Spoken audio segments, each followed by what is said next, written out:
Bonjour à tous, j'espère que vous allez bien. Donc pour la suite du dialogue audio, avant je voudrais vous dire que ce travail ne vient pas que de moi, parce que je me suis inspirée de divers articles que j'ai trouvés sur internet. Donc reprenons. Une semaine plus tard. Monsieur Lévy. Bonjour Olivier, tu es ponctuel. Olivier. Bonjour monsieur. Écoutez, j'ai beaucoup réfléchi à notre conversation de la dernière fois et j'ai du mal à digérer tout ça. Monsieur Lévy. As-tu relevé une contradiction dans mon raisonnement?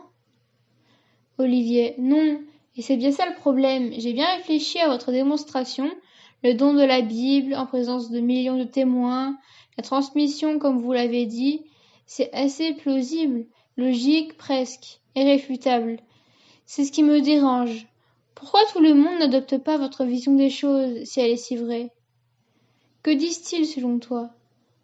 Ils disent que l'univers et l'homme se sont créés tout seuls, sans aucune force directrice, au travers d'une évolution de la nature qui trie d'elle-même, rejetant ce qui n'est pas nécessaire et gardant ce qu'il est. C'est la théorie de l'évolution de Charles Darwin.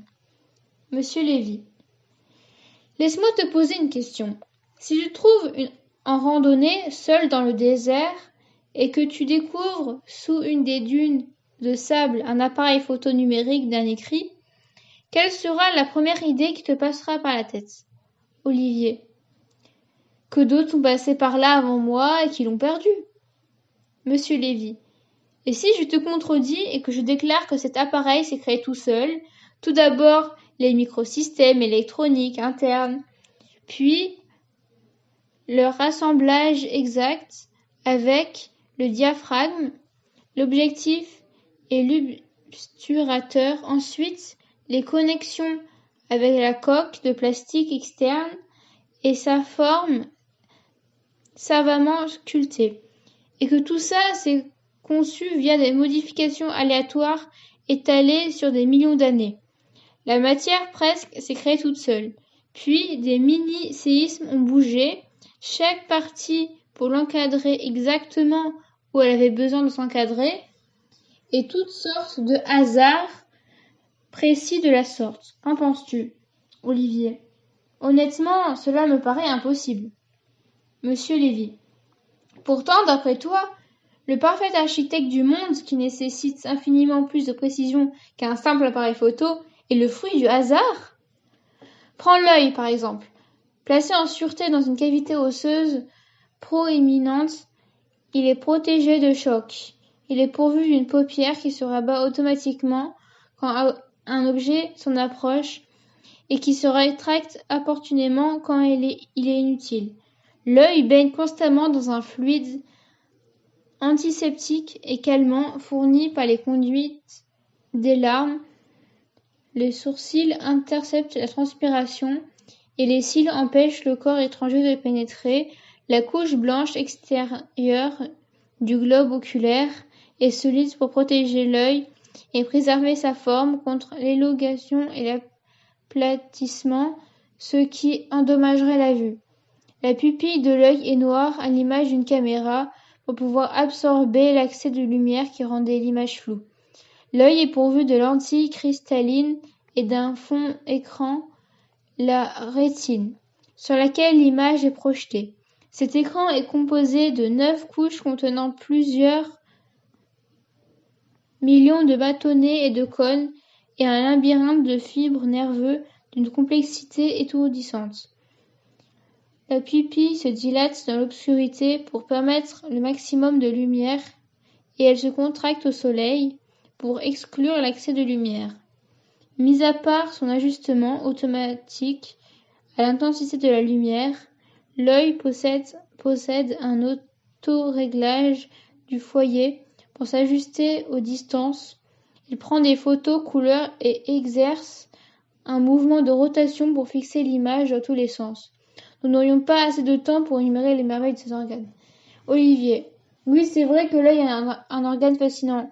J'ai lu pas mal de choses sur ça, mais il y a,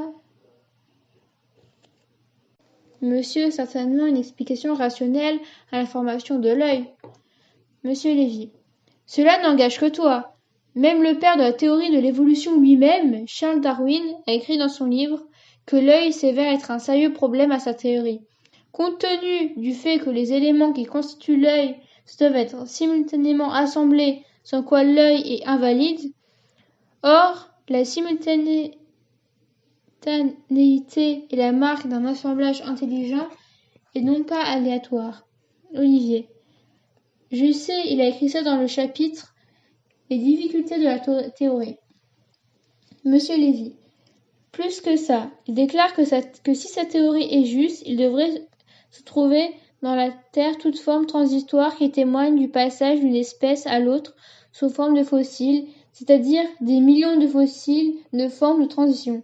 Or aujourd'hui, 150 ans après, pas une seule forme transitoire n'a été découverte. Olivier.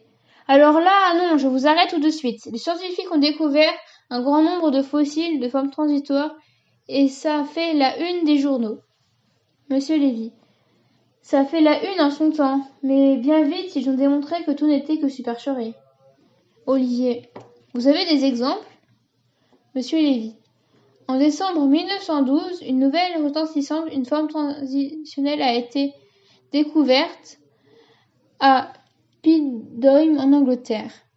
L'homme de Piltdown pendant 40 ans, la représentation de ce crâne fut exposée dans plus de 300 musées à travers le monde.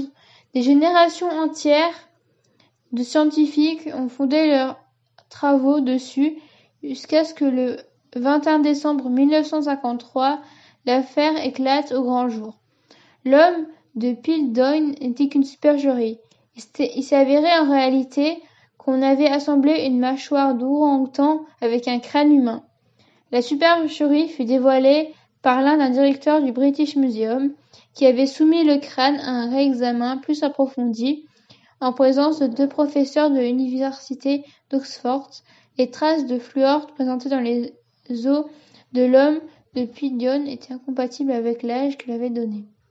En fin de compte, il s'est avéré que sa mâchoire avait été traitée de bichrat afin de la vieillir, tandis que les dents avaient été limitées.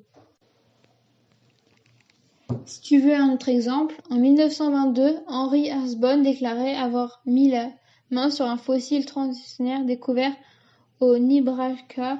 Bien qu'il ne s'agissait que d'une simple dent, les experts lui ont recréé le portail de toutes pièces et à partir de ça lui ont même attribué une femme lui ressemblant. Le couple du Nebraska était né. 5 années plus tard, le fossile était identifié. Il ne s'agissait en fait que d'une dent de porc. D'ailleurs, en 1927, le numéro 16 de la revue Science publiait officiellement Le monde de la science reconnaissait son erreur, mais le mal était déjà fait. Plus d'1 million de visiteurs s'émerveillaient devant la reproduction de Hesperopithecus haholkui au musée d'histoire naturelle américain.